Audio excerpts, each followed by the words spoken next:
Time now to look through the international papers. Diptych is with us in studio for that. Diptych, a new senator has thrown her name in the hat for next year's US presidential election. That's right. Her name is Kamala Harris. She's garnering a lot of interest in the papers today, Eve. The LA Times reminding us that she's previously captured national attention for her prosecutorial grilling of Donald Trump administration officials.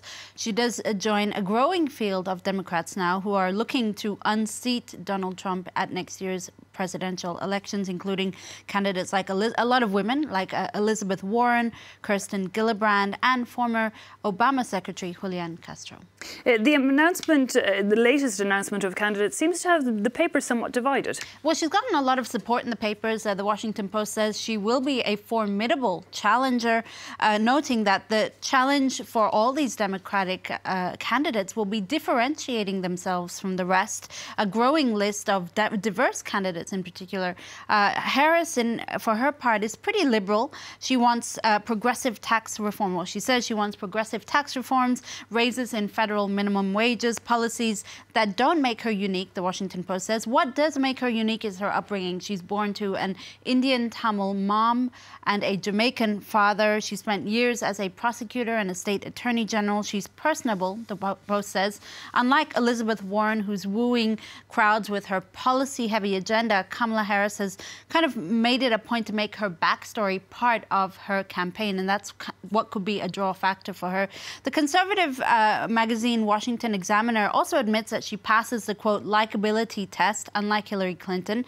But it questions her track record as a prosecutor, saying she's, quote, more Jeff Sessions than she is Bernie Sanders. Critics say she supported, for instance, the increased criminalization of sex work. She took no action in key police abuses cases, defended a troubled prison system. So she may say she's coming from the left, but for this paper at least, she's very much towards the right. And that'll be a challenge for her in convincing the socialist part of the Democratic Party. Well, let's move on now, Diptych, and turn our attention to China. There's been an update to a story seems to have confirmed the birth of gene-edited babies. That's right. We spoke about this on the press review last year when it happened back in November. This story garnered a lot of attention around the world and drew sharp rebukes, particularly from the scientific community, after it was claimed that Chinese scientist He Jiankui had manipulated genes in embryos to create babies free of disease. Now, one woman has already given birth to baby girls. A second woman reportedly is still carrying her fetus, a gene-edited fetus. Up to now, Chinese authorities had never really said much about it. Some even thought it was a hoax, but now their latest statement appears to prove the veracity of these claims. He has actually been fired from his job. We don't actually know where he is right now. Since last November, he sort of disappeared. Some saying he may even be detained by the police or under house arrest.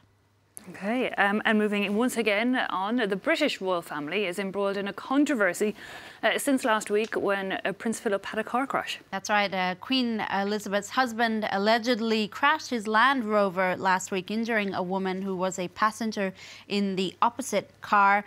The woman, her name is Emma Fairweather. She's been pretty vocal in the press, very, very unhappy about how things proceeded afterwards. She says she never received an apology from the royal family at the very least.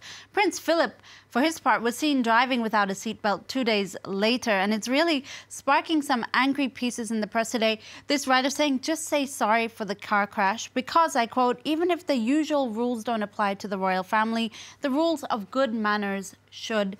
While the website The Daily Beast condemns the elderly prince's, quote, shocking disdain for the law and for the victims. Not helping was that there were photos of a new SUV being delivered to his estate just a day after the crash. His actions, the Beast says, fueling his reputation for arrogance and this feeling that the royal family are above the law.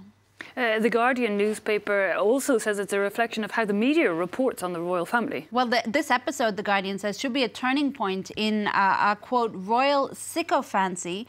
That's what this Guardian writer says. For some reason, when tasked with covering the monarchy, the British press becomes, quote, servile, oddly pious, nerdily preoccupied with details. The writer even going as far as saying that, I quote, if there was ever a reason to reconsider getting rid of the monarchy, as we build up to the birth of Meghan's first child. It should be to save our profession, journalism, of its self-respect. OK, well, finally, Diptych, you've also spotted a story, and it's a new debate that has stumped social media users. And it's stumping me just reading the introduction to it, is how to draw the letter X. I mean, are there multiple ways? Apparently there are. I think it's something that, it's one of those eternal existential questions that we never even knew existed. One user casually on Twitter asked users, hey, how do you draw X's? And look at this, Eve. It turns out you can draw X's in at least 8 different ways. They all look very similar to me. They all look, if you follow the arrows, you can get the general direction of how people draw X's. The actual, where they start and finish. Right. So I guess the most common, at least the way I would draw it, is the number 7, right? With the arrows going downwards. Oh, I just did number, yeah. Yes, 7, exactly. right? Yeah, that's how I do it. Speaking to our producer, I think she does number 2. I had to actually copy it. I was speaking to our producer earlier, Claire. She said, I think she does the number 2. Anyway, this post has sparked tens of thousands of comments and likes. The general consensus being that the different ways are due to the British style and the American style. So apparently 7 and 8 are the American style. I'm not American. I know. Neither of us are American, actually. While the UK does 5 and 6. And it also depends on whether you're left. I was just about to say, I right-handed. bet you that plays a lot into it. Yeah, exactly. Yeah, I have to admit that is not something I have ever thought about before, and possibly now. never will again. But thanks a lot for bringing us all of the most important articles from the international papers.